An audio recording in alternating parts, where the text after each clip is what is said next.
Alright, welcome to today's notes. Today we're talking about the addition and subtraction properties, how we can use them in algebra-based problems, and as always, how we can use them in proofs. Now the main idea on the addition and subtraction property is we're going to go from smaller angles or segments congruent to bigger angles or segments congruent. We don't have a bisector. So the addition property, we always go small to big. So we're going to start with a small pair of congruent segments or congruent angles. And what we're going to end up with are a bigger pair of congruent segments or congruent angles.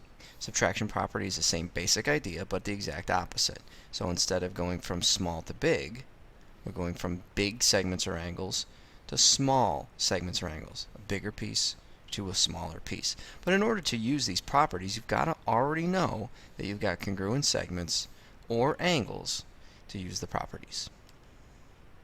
So as a first example, this is an algebra-based one, then we'll get into some proofs. We have that BA is congruent to OT. That's our given information. I'm going to highlight that out here just to make sure that we're aware of it. BA, and I'm going to highlight that in green as well, OT. And from the other givens, we're given that BO is 5x minus 6. So let me write that in, 5x minus 6. And that AT is 3x plus 10, and that OA is 12. So basically our given information is telling us that these big pieces are the same. In order for this to work, one of our options is we can take 3x plus 10 plus 12 and set it equal to 5x minus 6 plus 12 because BA is congruent to OT. The other option is to use the subtraction property. And the subtraction property says that if we have big segments that are congruent and we want to conclude something about a smaller segment, in this case we're going to have to find out the measurement of BO and AT. If we're taking away the same part, 12, then we'll end up getting the same result, that BO is congruent to AT. And that's how we're going to set this up. So we're going to take 5x minus 6 and set it equal to 3x plus 10. We'll take 3x away from both sides and get 2x. Add 6 to both sides and get 16. Divide by 2 and we get x equals 8.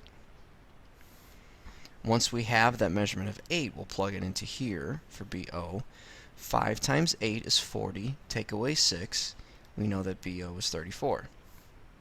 Now if I've done this right, I should know that AT is the same, but I'm just going to double check to make sure.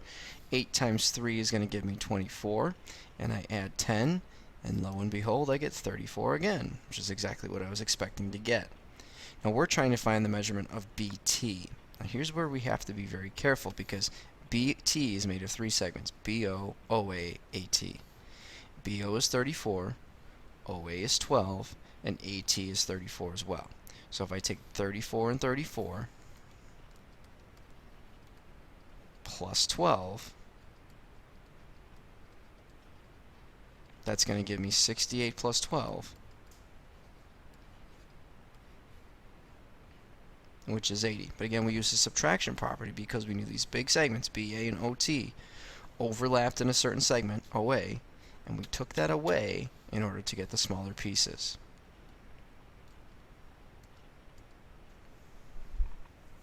So example number 2, we have a proof, and we're given information that angle WAT is congruent to angle RAE. So I'm going to pull out my trusty highlighter again.